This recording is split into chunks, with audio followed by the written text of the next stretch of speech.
This is New Home Insights, the John Burns Real Estate Consulting Podcast. I'll be your host, Dean Worley. As the title promises, we're going to bring you insights into everything housing, latest trends, innovations, observations, and issues of the day.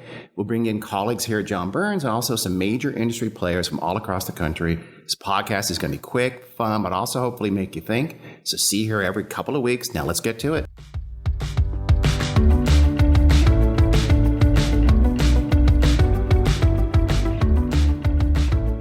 Welcome to the New Home Insights podcast by John Burns Real Estate Consulting. I'm your host, Dean Worley. Today, we have someone who knows what you want in your house almost as much as you do. Maybe actually more than you do. We have Nino Sitchinava. She's the Director of Economics at Houzz. Nino, welcome to the show. Hi, Dean. Thank you for having me. Absolutely. Why don't you go ahead and tell our listeners a bit about Houzz and a bit about you. Absolutely. Houzz is a leading platform for home remodeling and design. And I have the pleasure of studying trends, data, and everything about the home building, home remodeling, and design industry at the company. That's awesome. So let's start with some basics before we get to telling people what their house is going to look like in the near future. Let's start with what you do specifically at Houzz. So over the past 5 years since I've joined Houzz, I've led a team of economists, survey researchers, data scientists, and we study data, intense data on the home remodeling, home building, and design industry. And we've built out quite a few insights and been able to quantify trends in products and materials, all sorts of aspects of design in a home, from styles, colors, floor plans, basically everything you might want to know about home remodeling in an existing home, we have it. And so Houzz has just a vast database effectively from all the folks who are going on to Houzz and checking out trends and stuff like that. Your approach, though, is pretty darn quantitative, which I'm not going to lie, was a little surprising to me. I mean, who knew that Houzz was all about the numbers as much as the colors? So what's your basic approach then to understanding home trends? Well, I would say that we have an unfair advantage here at Houzz. We have millions of consumers, over 2.5 million active professionals, and at this point, over 20 million high-resolution photos of every aspect of the home. And what that gives a researcher like myself and my team a huge opportunity to quantify trends from anywhere from surveys to analytics on the photos that are being viewed. We pay a lot of attention to the top photos that get saved and shared by homeowners and what are the features in those photos. And we run a lot of surveys of consumers, surveys of professionals, looking into exactly what they're doing in their home. And what really helps me and my team is that we have a very robust, mighty editorial team that validates a lot of these trends by going to trade shows and touring homes and talking to professionals specifically and asking them whether the quantified trends that we are reporting on are true to their field. And we get a lot of validation from that alone. Are you doing some of that? So you're on the quantitative side, and do you do some of the qualitative stuff as well? Get out there and talk to the folks? I don't do any of the qualitative studies, but our editorial team does a lot of talking and writing and analyzing in a qualitative way, and the two forces just magically come together. So how do you want to summarize these trends? How do you do it? How do you summarize not just the trends, but I guess the trend makers as well? What are some of the key ways you categorize them, I guess? Yeah, of course. So trend analysis is a really interesting field.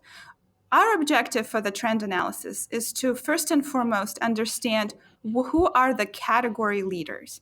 So what are the leading products and materials or design aspects such as styles and colors in home remodeling? So category leaders can be growing or they can be declining. So we want to know not just what is the market share of each of the product and material in the larger universe of home remodeling, but we also want to track over time whether those trends are increasing or declining. And at this point, we have 5 years of data where we observe those trends. So category leaders are sort of the top thing we want to know, but there's a lot more, of course. Yeah. So, I mean, you have things like, taking a take a look and maybe categorize something that's hot, something that's up and coming. Are you keeping an eye on that, or is it really kind of focusing on? So, in addition to the category leaders, we have a whole category that we define as rising stars. Okay. And so, what that means is that what we want to look at is whether the trend, the market penetration of a particular product or material has been steadily increasing over recent years and reached a 10% threshold. So if it reached a 10% threshold, we start qualifying it as a rising star. But of course, as you have a rising star, you have also an Yeah. expiring star. And so we also take a look at trends that have diminished over time and gone beyond or below the 10% threshold. An expiring star. It's like a nova or a supernova. And you don't want to be in that category in this case, We do gotta you? we gotta make this exciting, right? You can use that, by the way, if you like it. Your expiring, like your trend that's just dead, boom, it's a supernova. It's out. We're done with it. You're welcome. So your focus is kind of on remodeling, right? How much does this impact, or does it, new home builders or even the resale home market? Are they looking at your trends as well? So I believe that the home remodeling trends are actually the most real-time tracking of homeowner preferences today.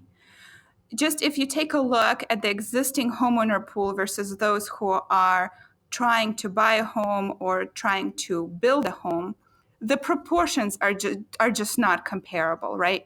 So when we have millions of homeowners remodeling their homes and telling us whether they are interested in a white cabinetry or black cabinetry, we can get a really nice and accurate reading of what is going on, not just in the last 5 years, but what happened in 2019. So, what we can do is we can actually take a look at what the trends were, say, in March of 2019 versus November 2019. And just in that period alone, we can see what's different. So, home remodeling is taking place all year long. So, it gives us a really nice read on preferences of homeowners and trends in the home, sort of in a continuous manner. Yeah, and truly in real time. I mean, you're just because you're having folks look every single day, every single minute. So that's about as timely as you possibly can get, isn't it? Absolutely. And that's how we like to think about it. And this is why it's such an exciting place to be.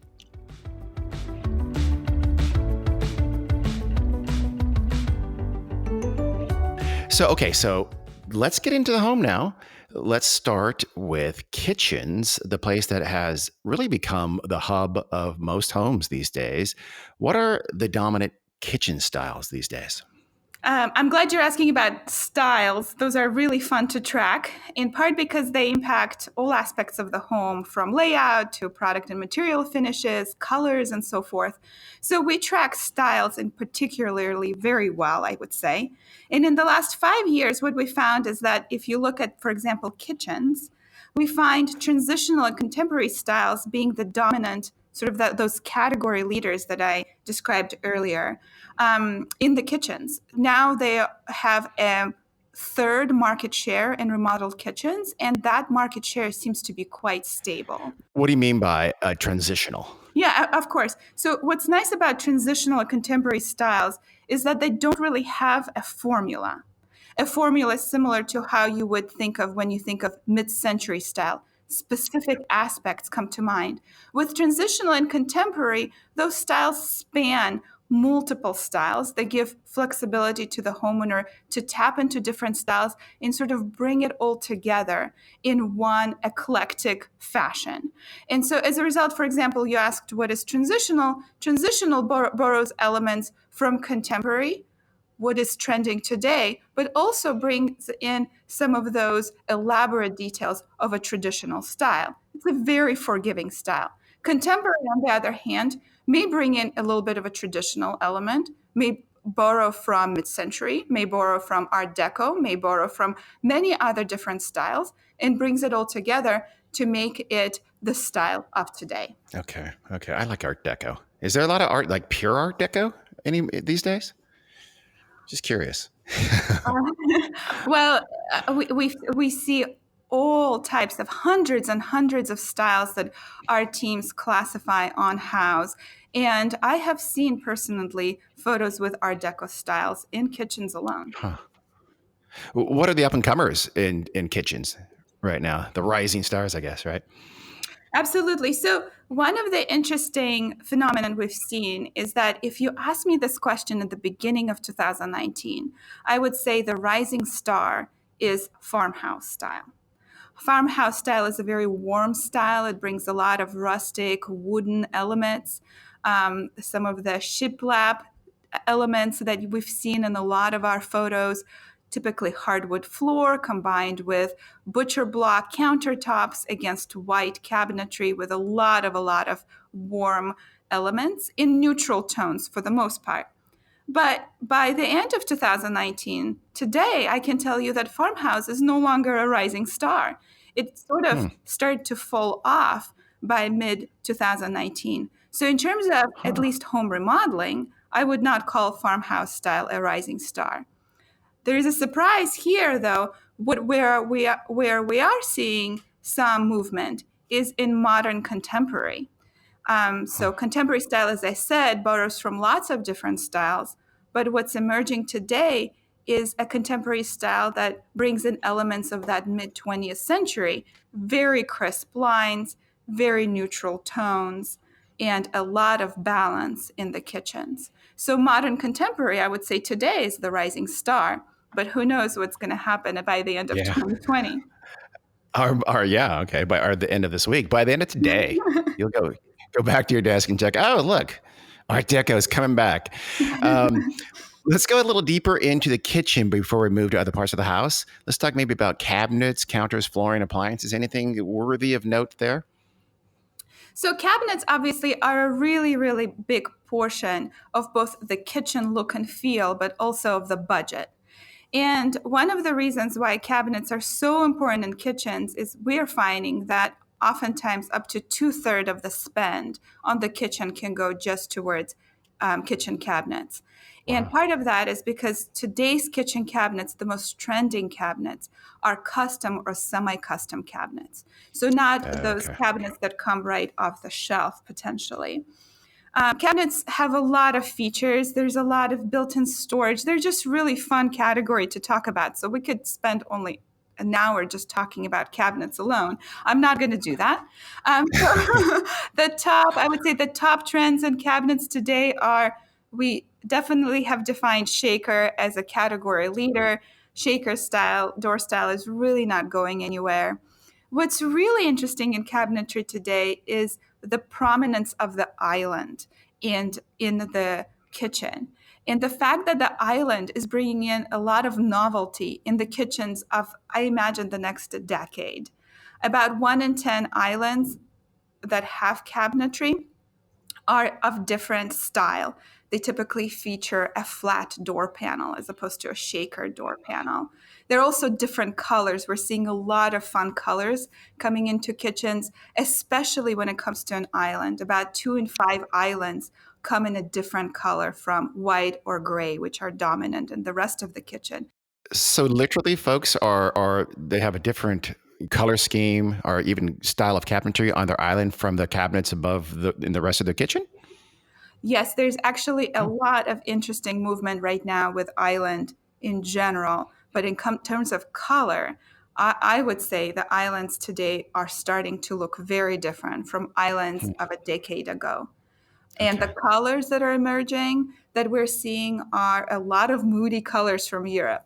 Black Hmm. is on the up. Navy blue or blue of any kind is super popular. Emerald greens are coming through and bringing that almost jewel look to the kitchen. In general, kitchens are starting to deviate from all white or all gray because of islands.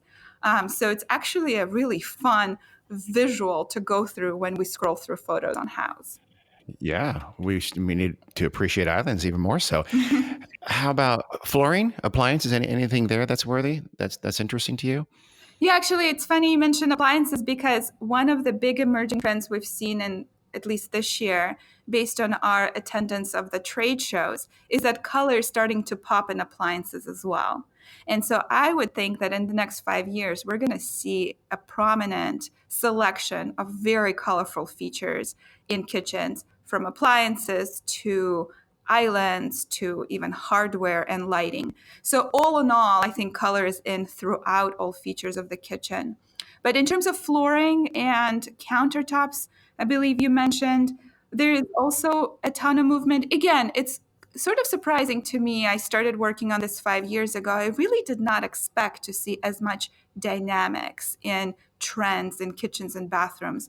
And clearly, there's a lot going on.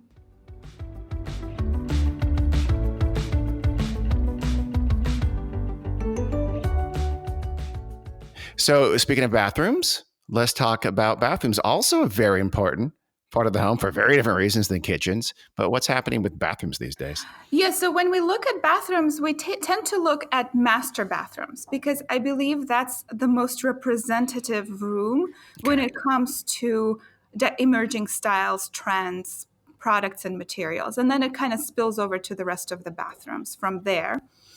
So when we look at master bathrooms, we see the one important feature in master bathroom coming through, and that's the shower. The showers in existing homes are getting bigger. We know they're big in new homes, but in existing homes, showers are getting bigger and sort of taking over the rest of the bathroom. The bathtub is going away. Some of the free space that might exist in a master bathroom is now being absorbed by showers. And one really, really important piece of showers is that they need to accommodate two persons. That's why they're getting bigger. And so we see a lot of features in showers, from dual shower heads to dual body sprays and just dual amenities throughout, not just the shower, throughout the entire master bathroom. Because it really is the master bath that's such a critical part of the house, because that's who's buying it. It ain't the kids. It's not their money. Exactly. It's a private retreat. It's sort of a sanctuary for the adults to get away from the hustle and bustle of the rest of the life. And that's actually, that aspect of it, that retreat aspect, is coming through in the style and design aspects of bathrooms very strongly. We find that from our consumer research that about 1 in 5 homeowners chooses to relax in their master bathroom. And so that explains why we see a lot of spa-like colors and features and a little bit of almost luxury elements coming through, say, in chandeliers and plush seating and things like that. Yeah, or floor warmers and stuff like that, or towel warmers and that kind of accoutrements. Towel warmers, but you're right. I mean, radiant heating is very, very common in master bathrooms. People are so spoiled, aren't they? I think. Okay, you mentioned a bit ago about colors. You touched on colors with respect to the kitchen. Let's talk about colors just more generally throughout the house. Same kind of thing. What's the up and comers? What's the trends? What do you see coming down the pipe? Or at least let's stick with what's popular right now for colors. So in terms of the interior paint tones and colors, white is still the dominant color throughout the home, in part because it's a universal color. It's a very accepted color that expands and makes the home feel a lot more spacious. So white is a clear category leader. One aspect of white that we're noticing, though, is that there's just so much diversity in what white means. It can go from eggshell, oyster white, all the way to white with heavy saturation of gray undertones. And that spectrum then starts really spilling over into a lot of gray in the home today. Gray paint is not just a rising star anymore. I would say it moved into the second place as far as category leaders. Huh. Is that why we're finding those interesting colors you talked about a minute ago, the kind of the moody blues and the navies and stuff like that, as the accents? Because let's be honest, white to gray isn't super exciting. Is that what's going on, you think? I think as homeowners in general, we're not as comfortable bringing in color as the dominant color aesthetic Yeah. in the home. We need color to be more of an accent because you can then change it if you don't like it. And so, yes, I think emerald Yeah. greens and blues and even blacks are coming through as accent colors throughout the home and create a really nice contrast to white and gray. Except for the bedroom of a tween goth, then it is the main color is black or maybe a dark navy, something like that. But that's just it's just their room, so we don't worry about them.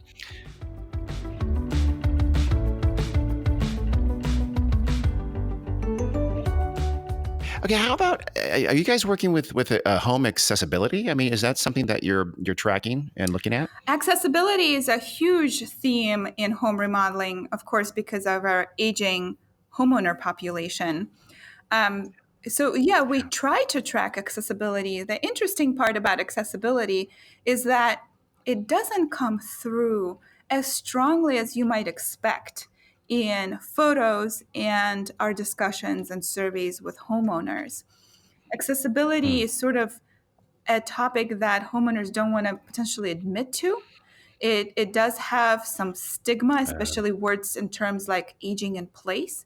And so, as an industry, I think Yeah. we really need to reinvent what accessibility is really being marketed as or being discussed as. For example, I heard recently a talk by an accessibility expert who said, don't talk about grab bars, talk Hmm. about seat belts. Wouldn't you want seat belts in your car? You need seat belts in your bathroom. Why don't you have them? So that's the type of Huh. marketing we really need to introduce. But we have yet to see, honestly, grab bars or zero entry homes as a prevalent aesthetic in our photos and in our discussions with consumers. That's interesting. So folks are a little bit leery about me even going on your website on Houzz and looking at things like easy access showers or grab bars. They're just a little bit stigma. They feel there's a stigma in needing those things. Is that what you mean? I think grab bars and features like that are more of an aftermarket element that emerges when Okay. the need truly arises, as opposed to a plan ahead feature that gets integrated during your massive home remodeling. But that said, let me just kind of take a step back. Where we are seeing some accessibility modifications is low curb or no curb showers is a really, really important category. I think most people lean towards no curb Hmm. showers, not for accessibility though. It's just a really pretty, very seamless aesthetic as opposed to being thought of Yeah. as accessibility. It's truly universal design more so than an accessible feature. But in Okay. kitchens Okay. where accessibility is coming through again in very subtle ways, is that we're starting to see the disappearance of upper cabinetry in kitchens, and that being replaced Hmm. with open shelves, where storage from upper cabinetry is moving into that massive island that I discussed earlier. Islands are not Uh, just jewels in terms of different colors and different aesthetics. Islands are becoming a really functional space exactly from those accessibility considerations. that's interesting. So it doesn't have to even be marketed as an accessibility, you're aging kind of a thing. It's more, it's just we're putting the storage space where they are more accessible, and it's a win in terms of style as well as accessibility. Absolutely. I think that universal design was coined as a term specifically for that reason. There's a lot of solid functional and design considerations behind accessible features like low curb showers, for example.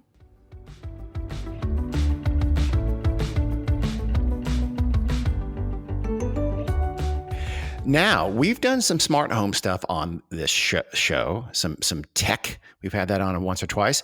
What are some of the key smart home or tech features that are trending these days? So, in general, I would say that smart home adoption through all of our studies is really emerging as beyond really the rising star of today. The young generations are embracing thermostats and smart doorbells and smart lighting in sort of massive ways. So it's no longer, smart home, I would say, is no longer a trend. You kind of have to dig deeper to see, well, what of the smart home features is starting to become even more popular. And when we drill down that way, what we find is that number one, I would say, throughout the home is home security. We are sort of Hmm. crazy in terms of our security cameras and security elements and dashboards and monitoring devices and being able to remotely access our home from different mobile devices. Those features are growing and in a sort of a very rapid pace. We see 20% growth every year in the past 3 years in terms of adoption of smart home security amongst home remodelers. So it is something that's growing really, really fast. And I imagine pretty soon will become mainstream. Yeah, well, I mean, it's very effectively marketed too, isn't it? You know, the commercials, and you see what you can do with it, and how you can remotely see some shady character at your door. It's very effective, and it does, and it has penetrated pretty rapidly, hasn't it? It has, and it also, not beyond just appeal, I think that the manufacturers have innovated enough to provide home security at affordable price points.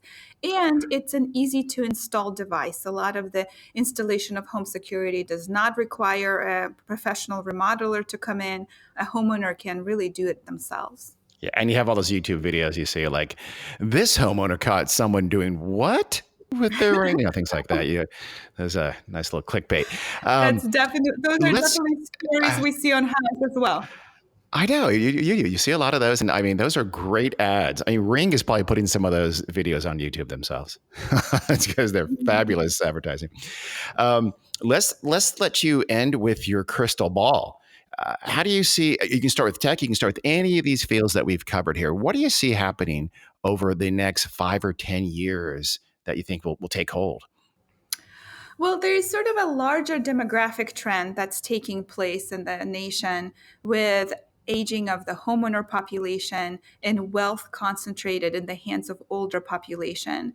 What we know about older homeowners is that they are very educated about the home. They have very well defined preferences. And with design being as accessible today as ever through visual platforms like Houzz, there is a lot of demands that these homeowners have. As a result, we see design moving at a more rapid speed than it has in the past. And things are just changing surprisingly fast, from styles to colors to features and demand, like smart home, for example. So my crystal ball generally would say we really don't know exactly what's going to happen in the last 5 years in terms of design because things are changing so fast. However, that said, we do see some very steady undercurrents in that kitchens and master bathrooms will continue to be the jewels of the home. The spend in these areas is going to outpace spend in any other part of the home. And so we're going to continue to see lots of features, lots of higher end elements being packed in those areas. And that comes down to semi and custom or custom cabinetry coming in lots of different configurations. White and gray will continue to dominate at cabinetry. A lot of storage in both master bathroom and kitchen is going to continue to trend. We're going to see a general opening of kitchens to the rest of the room. That trend is not going away. We want our kitchens to be better integrated with living spaces. On the opposite side, though, master bathrooms are going to be more and more elaborate private retreats with these massive showers and dual functionality and a lot of plush features that allow for relaxation and spa like atmosphere. So, those are kind of at the very high level trends that we just don't expect to go away anytime soon. But when it comes to products, materials, and detailed finishes of, say, metal, hardware doorknobs, and things like that, those trends change. And every year, it's really hard to say with any certainty what's going to happen the following year. Yeah. Or heck, month to month, it seems, doesn't it? In our case, since we track it month to month, absolutely. Yeah. Yeah, yeah. Uh, so what's next for Houzz and for you? Anything interesting on the horizon you can tell us about? I mean, tell us about without having to kill me and everyone listening as well. Well, we believe at Houzz that we're in a very fortunate space. Home is only emerging and is only growing in terms of the core grounding force in our lives. A lot of research is pointing to the fact that homeowners are turning to their home for safety, for comfort, for entertaining the people they love, for spending time with people they love. So we are continuing to hone in, continuing to explore and learn from this space and provide products and tools to both homeowners and remodelers, builders that make everyone successful in enjoying their home. That is awesome. Well, thank you, Nino. This has been very enlightening, especially the stuff about the colors. I've heard, I find that interesting because the accent colors is the way you can kind of individualize yourself and be a little different. And I think that this generation is going to be really into that. Yes, and as I mentioned, Dean, there's a lot going on with the home space. So if you are interested in more conversations similar to this, we're always open to further discussions. I appreciate that. Thank you so much. Please, listeners, subscribe, rate, review. I'm podcasters, so you have to say that and spread the word. Hit us up on if you have any cool ideas. Nino, thank you again. Thanks so much, Dean. It's a pleasure to be here. Thank you. Okay, until next time.